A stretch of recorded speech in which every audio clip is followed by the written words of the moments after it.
Assalamualaikum warahmatullahi wabarakatuh.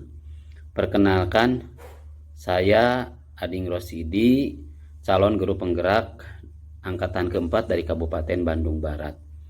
Pada kesempatan kali ini, saya akan mempraktekkan proses coaching di sekolah, di mana pada praktek coaching ini saya akan mengambil kasus yang ketiga.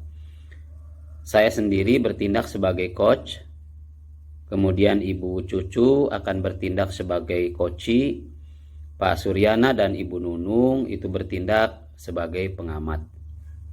Sebelum kami melanjutkan, baik saya akan bacakan dulu kasusnya.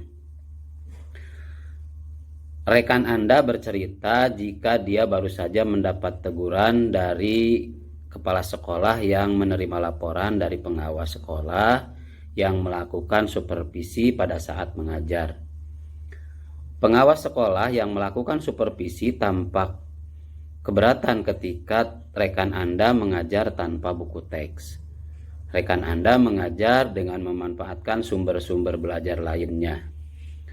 Ketika diingatkan oleh pengawas tersebut, rekan Anda menyampaikan jika ia tetap mengacu pada kurikulum walaupun tidak menggunakan buku teks.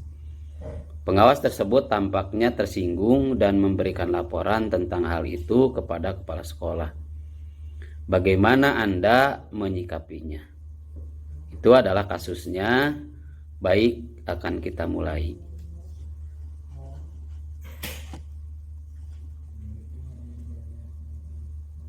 Baik, kita mulai saja.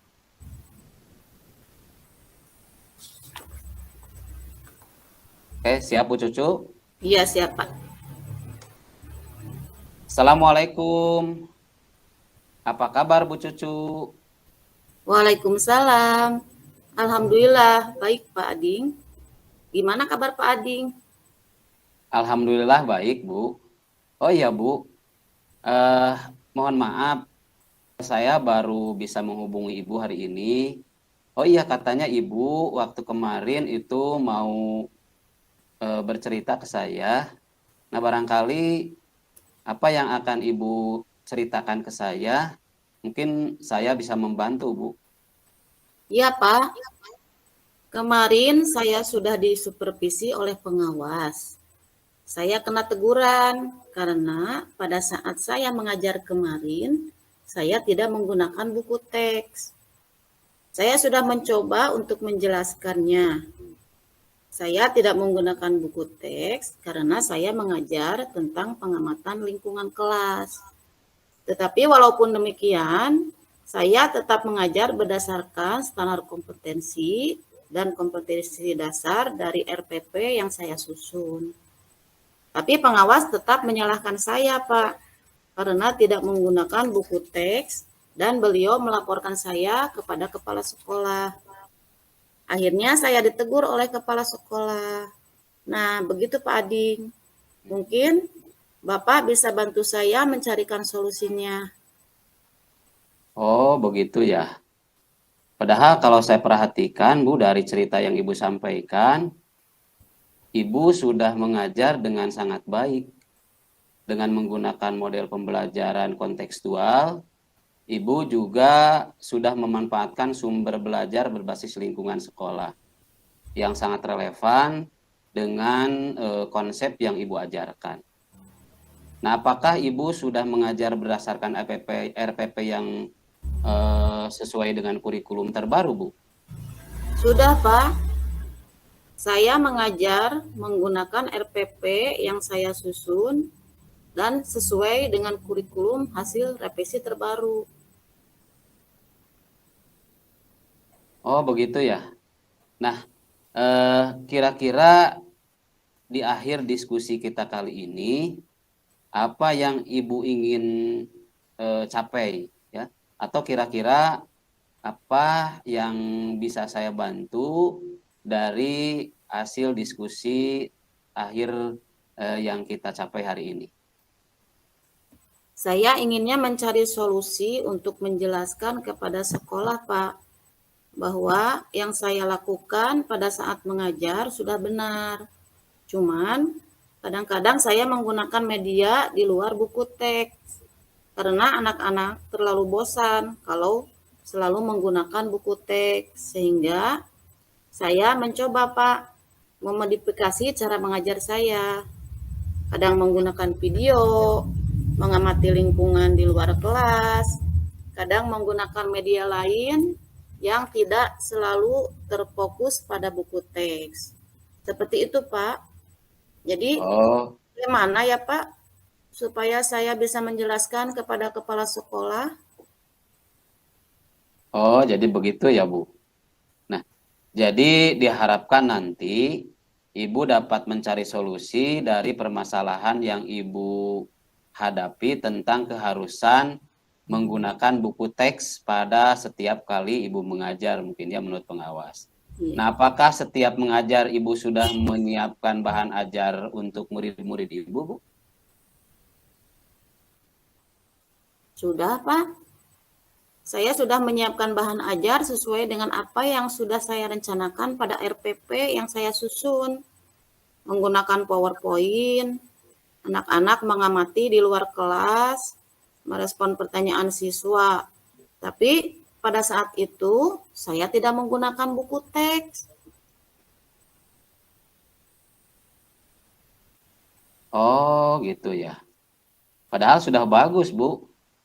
Ibu sudah memanfaatkan lingkungan dan mengembangkan potensi Ibu.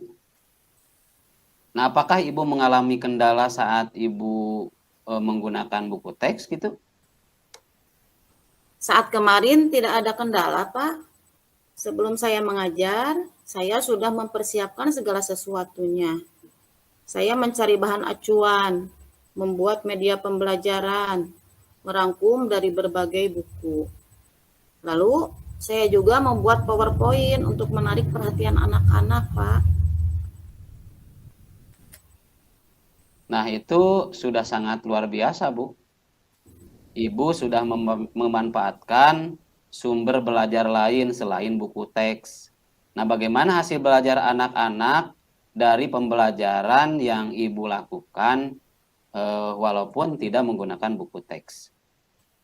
Anak-anak malah jadi lebih giat, Pak. Bahkan jadi termotivasi setelah anak-anak melakukan pengamatan di luar kelas. Saya menyuruh mereka untuk menulis temuan mereka, kemudian ditempel di tembok kelas yang sudah dibuat pohon literasinya, sehingga kelompok lain bisa melihat hasil pengamatan dari kelompok lainnya. Saat istirahat juga anak-anak masih mengisi pohon literasinya, Pak. Jadi mereka senang sekali. Oh iya, intinya hasil yang dicapai oleh anak-anak itu menjadi lebih baik ya, Bu. Lebih meningkat, perasaan anak-anak juga menjadi lebih senang dan bahagia. Nah, itu Iya, kan Pak. itu kan yang kita harapkan ya, Bu ya. Iya, Pak. Anak-anak jadi lebih senang. Dan secara tidak langsung kompetisi sosial emosionalnya keluar dari pembelajaran seperti itu. Nah, begini, Bu. Kira-kira Ibu mau menyampaikan kepada kepala sekolah bagaimana, Bu? Mungkin kita cari solusi dulu dalam diskusi ini untuk menyampaikan nanti kepada kepala sekolah apa yang harus disampaikan oleh Ibu tentang permasalahan Ibu ini. Nanti mungkin saya akan datang kepada kepala sekolah, mencoba menyampaikan Pak, bahwa dalam pembelajaran saya sudah menyiapkan perangkat pembelajaran, mulai dari RPP, media, kemudian juga sumber belajar lainnya. Sepertinya pada saat itu pengawas tidak melihat RPP saya, Pak. Padahal pembelajaran saya tidak menyimpang dari kurikulum, tidak menyimpang juga dari kompetensi dasarnya. Saya hanya mengembangkan cara mengajar saya saja.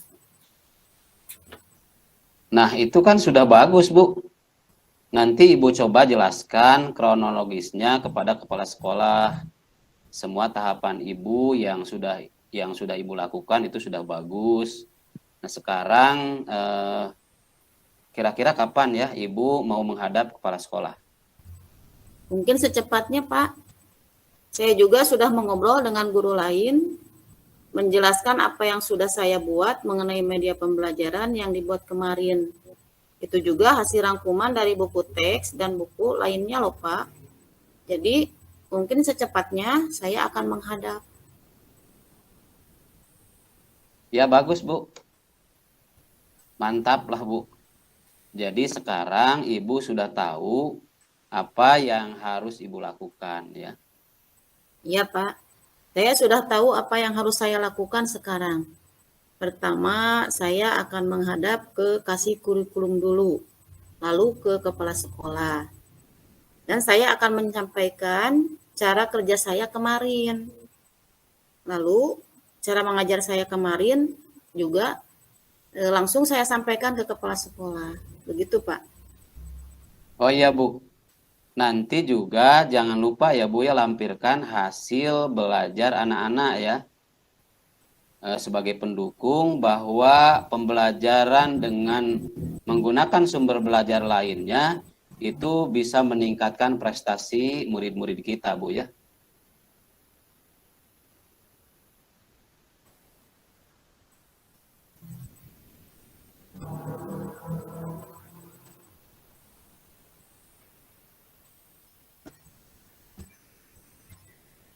Iya, betul, Pak. Saya sudah siapkan segala sesuatunya. Ya, pokoknya mantap Bu lah. Ibu kan tadi sudah sampaikan permasalahannya dan segala sesuatunya sudah Ibu kemukakan. Jadi gini Bu, kira-kira apa komitmen yang Ibu bangun dalam melaksanakan rencana yang sudah Ibu susun tadi, Bu? Begini, Pak. Sebetulnya saya ingin dukungan dari teman sejawat. Sekaligus saya ingin meluruskan kepada teman-teman mengenai permasalahan ini agar tidak terjadi miskomunikasi lagi, Pak. Terus saya butuh motivasi bahwa apa yang sudah saya lakukan tidak salah, sehingga kepala sekolah bisa menyampaikan kepada pengawas. Jadi intinya pada diskusi ini saya hanya butuh dukungan moral dan motivasi saja dari rekan sejawat, Pak. Ya, semangat ya, Bu ya. Semoga nanti apa yang Ibu sampaikan kepada kepala sekolah itu berhasil membuka mata hati kepala sekolah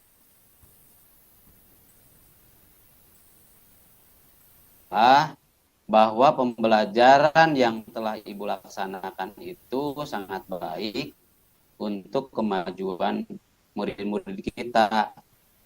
Nah, jangan lupa Ibu, nanti kasih tahu saya hasilnya bagaimana setelah Ibu ngobrol dengan kepala sekolah. Nah, saya mendoakan Ibu supaya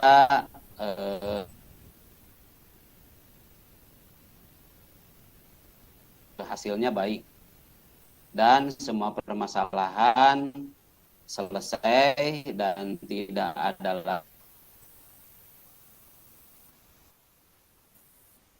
lagi ganjalan dalam hati Ibu.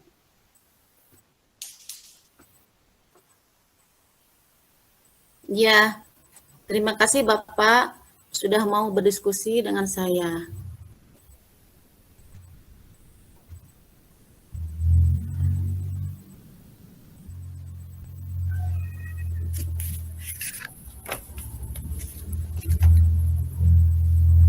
Ya, terima kasih Bapak.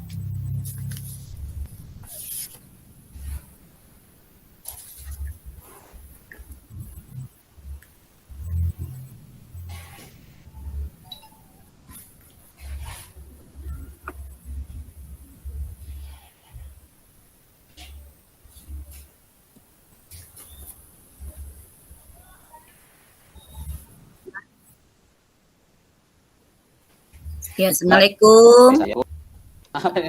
Saya Ente. Singapura. Mohon Ya, maaf Pak sinyalnya Sinan. kurang baik. Yuk, Jadi lanjutkan pengamat ya. iya, silakan Bu Nunung. Bismillahirrahmanirrahim. Assalamualaikum warahmatullahi wabarakatuh. Waalaikumsalam. Saya sebagai pengamat dari tampilan yang barusan yaitu akan menyampaikan hasil observasi praktik coaching yang tadi dilakukan oleh Pak Ading sebagai coach dan Ibu Cucu sebagai coach. Baiklah, hasil dari observasi saya yaitu bahwa praktek coaching model Tirta itu sudah kita ketahui ada 4 tahapan yaitu tujuan.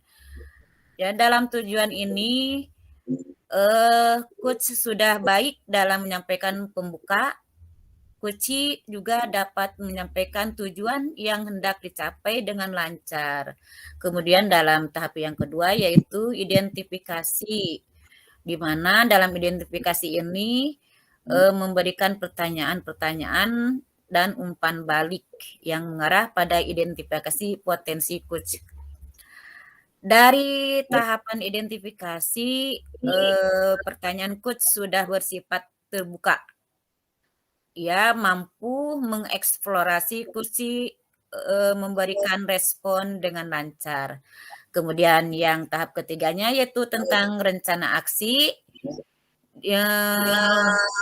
Coach sudah mampu menyampaikan pertanyaan dan mengambil keputusan secara mandiri oleh coach. Coach juga sudah mampu membuat coach mengeksplorasi jawabannya sehingga jawabannya itu lebih spesifik. Nah, kemudian yang tahap terakhir yaitu tahap tanggung jawab, di mana memberikan pertanyaan-pertanyaan dan umpan balik mengenai komitmen coach dan menjalankan rencana aksinya. Dalam tahapan tanggung jawab, coach mengarahkan coach membangun komitmen coach sehingga sudah dapat membangun komitmen itu tersendiri yang berbasis Tirta. Itulah mungkin hasil pengamatan saya terhadap praktek coaching antara Pak Ading dan Ibu Cucu. Assalamualaikum warahmatullahi wabarakatuh. Mungkin Pak Yana menambahkan, Pak Yana mungkin.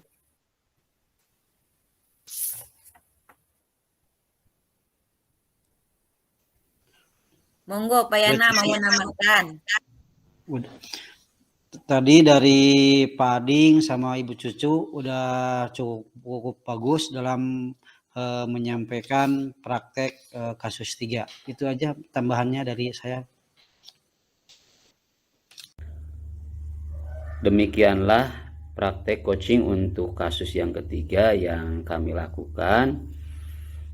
Mohon maaf apabila di akhir-akhir tadi sempat kehilangan kontak saya sehingga tidak baik bisa merespon apa yang disampaikan oleh coach ketika mengakhiri proses coaching tersebut, karena sinyalnya di tempat saya kurang baik gitu sehingga mengakhiri dengan tidak lancar. Terima kasih sekali lagi, mohon maaf. Wabillahi taufiq wal hidayah. Wassalamualaikum warahmatullahi wabarakatuh.